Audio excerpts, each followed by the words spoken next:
It was a muggy day on TikTok 4. This jungle planet with thick foliage only suited for a few species, mostly amphibians and reptiles, like us. Unfortunately, for those who live on this planet, it is also now on the front lines of this conflict against us, the United Socialist Species region, and the independent species, who had surprisingly been able to hold the line for centuries.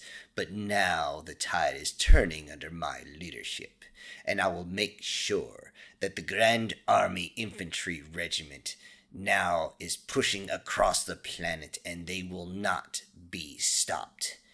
Even though we have received heavy losses, the planet is falling to USSR rule. And then I hear the reports. The reports of a young species that has joined the independent species. All I could think is good, another to place at our feet. And then my subordinate jokingly says, perhaps they will lick our tails too, akin to them sucking something. We all laugh at this, and I look more at the new species coming, what little we have on them, and I realize that the laughter is justified. They are mammalian and bipedal. How could they possibly move in this type of environment? And they have barely been able to leave their own system, their own planet even. It makes me wonder, were they conscripted? Did they even volunteer? We have nothing else on them, except for slight bits on their capacity in warfare against each other, but their planet is not like this one. We wonder if they even have any ships, what type of weapons and tactics may they have, but we look forward to facing them. Just another sign of our glory as we crush them under our claws.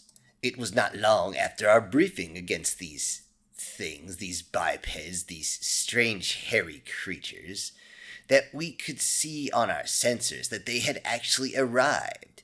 They arrived on the far side of the planet, seemingly to forget all the safety protocols when jumping out, as they realized they came in so close that the gravity of the planet forced them to dive towards the surface.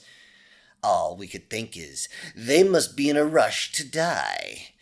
Easier for us. We contact those out in the front lines, the scouts, the ones who watch over the enemy, but do not engage ever. They just are the ones to tell us what is there.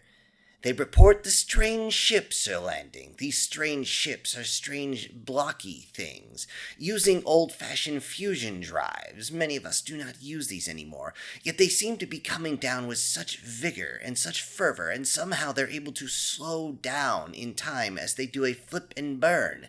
This is a procedure we have not done in so long. I don't even believe I've been on a ship that has done this.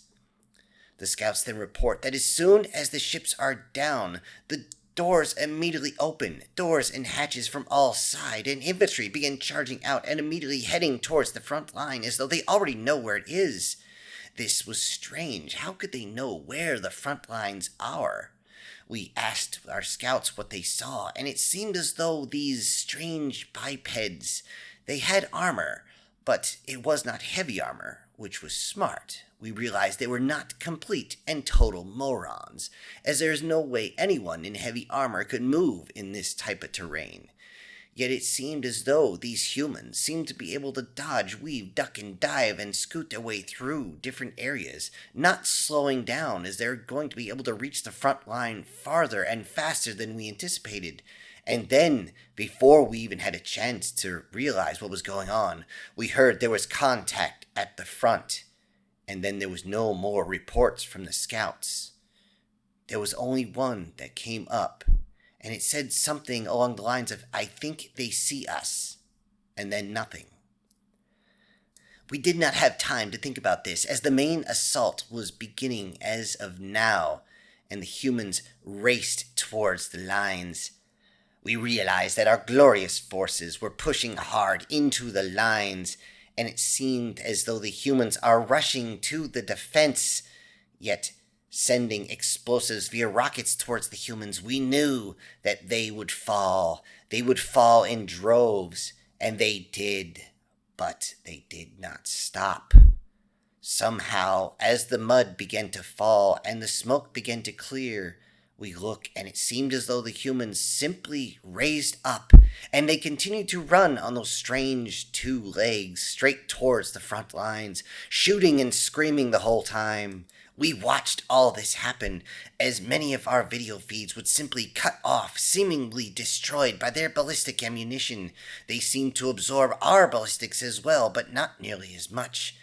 In the confusion, we could see a single biped figure that seemed to stand out above their peers. It seemed to be running over, yelling orders, pointing in several directions with the same paddle of a hand, and then we would see that no, that paddle actually has multiple digits. Yet we tried to understand what it was saying. It would say things like, "Get up off your ass and move! Kill that motherless freak! Adjust fire! Adjust fire! Flank right!" We did not know what this meant. All we knew is that the translator was saying what he was saying. This one figure, as we watched, seemed to be able to look across the battlefield and see what was about to happen, even before our own started to move. Due to this, it seemed to stop our advance, seemed to stop them cold right where they were. It was strange to see a new species be so efficient, but we knew we could take out their leader, cut the head off their snake, and the lines will fall. We know it. So I immediately called up for the Overwatch to stop them. Every time they tried, though, they kept saying that they were getting them in their sights, getting ready to fire, and then it was like this thing would disappear and then would reappear somewhere else. It was vexing, to say the least, as it still would show up, adjust all their people, force them to fire even faster, and it was just infuriating to watch this one command them all. We knew we had to take them out. That is when I called our best long shot. If anyone can stop this blasted human, he could. The EX ranged pulse rifle is capable of striking a target with absolute pinpoint precision at over 1,000 units, and we knew that this was our greatest marksman. When we called him, though, there was no answer. Everyone said he was alive. They saw him alive, but there was no answer at all. We figured that it was simply an issue with our communication, so a team was sent up to check, and they found him alive, curled up like a hatchling, clutching onto his weapon, just staring off and muttering something they couldn't understand over the explosions. By this point, the humans had gotten close enough that they used strange-sounding explosions that they fired up as an arc, sometimes in volleys, sometimes randomly. They would simply strike on the lines, exploding everywhere, but it was not just explosives. There was smoke, there was gas, there was things that were extremely bright and clogged our vision as they simply glowed up with such brightness that we could not see. All of these things causing massive confusion. It was then that I had to decide whether to counter the attack or not. And hearing the humans were now charging with their guns blazing created a complete rout of our warriors, and my decision was made for me. When the team saw this from the nest, they grabbed the long shot and scurried him back as fast as they could. They thought they could get back without having to rush, but they were wrong. These humans were relentless in their pursuit. They did not stop. They shot them in the back if they could. They continued to go, only stopping to level off their weapons and kill. Even though we saw them rushing forward as red blood squirted from their bodies, the charge did not stop until the artillery fire from our lines became a shield, stopping them in their tracks. I saw how few came back, and I lowered my head, thinking, how did I lose? This shouldn't happen. Immediately, I rushed down and began consolidating the remnants, and I had to find out how this could happen. How could we lose? And now that more humans are arriving on the planet, the entire operation is at risk. I immediately ruffled through everything, trying to find out what was left of our equipment. Didn't care much for the personnel. If they ran, facing off against these humans, how good could they possibly be? Although I needed to know why the shot was not taken. I rushed through and eventually I found the long shot. But when I found him, he was still curled up, clutching his weapon. I could see that the weapon, even though its own magazine was in, it was empty. I immediately asked and then ordered to tell me what had happened. He looked blankly into the wall next to him until I grabbed him, looked into his eyes, and ordered him to reveal everything, to tell me something I needed to know. That is when I ordered the medical staff to give him pharmaceuticals of any sort to get his mind straight. I needed answers, and I needed them now. They told me how dangerous these pharmaceuticals are, and I told them to give them anyway. I needed the answers. I saw him taking the medication, some being injected into his arm, his legs, his tail. It didn't matter. And eventually the long shot seemed to regain just a bit of his senses. I simply asked, "Why did you refuse to kill that human?" "It is dead.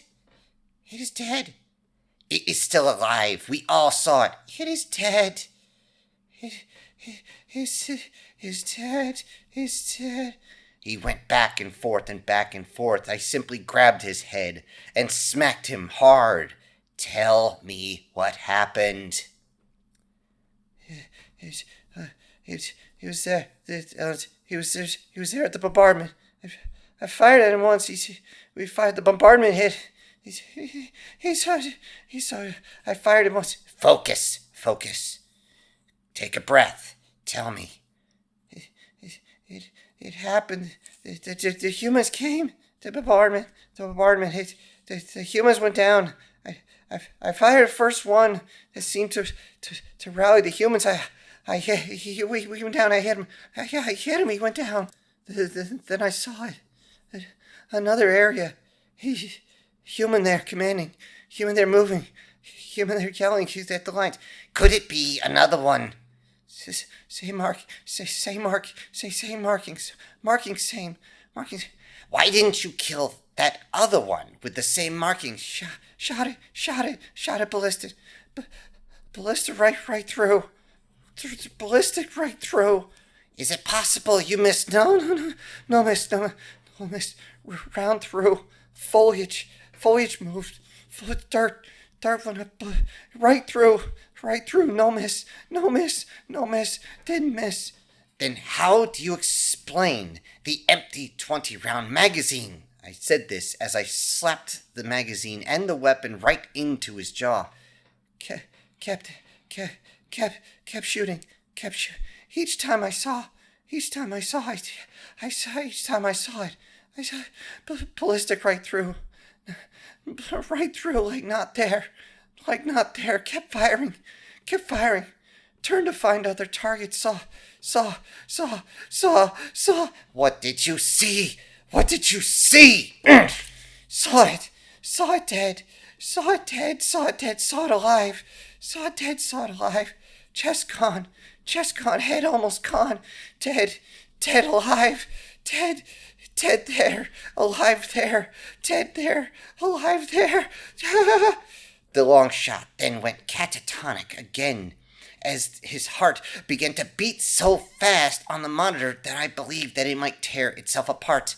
The medical techs moved in and actually pushed me out of the way, trying to sedate the long shot before his internal systems started to rip themselves to pieces and killing him. Hearing this, I walked away thinking, how do I tell the command? How do I put this in a report? How do I say this? Humans, these rage-filled mammals. When I finished my report, I put on their status extremely dangerous, and in large message I put in a note. Humans, too angry to stay dead. Hello, everybody. This is Syntax. Thank you for joining me today on this HFY with a little bit of creepypasta in. And since it's getting close to Halloween, we're going to get a few more of these. Before I go, I'd like to send out some special thank yous to a few of my supporters, and those will be Erica Gem, Guardian Sage, Brian Kemp, Sir, Coslin, Chris Dixon, and SS Demon. Thank you all so much for supporting the channel. Everybody else, I'll see you on the next one. This is Syntax, punching out.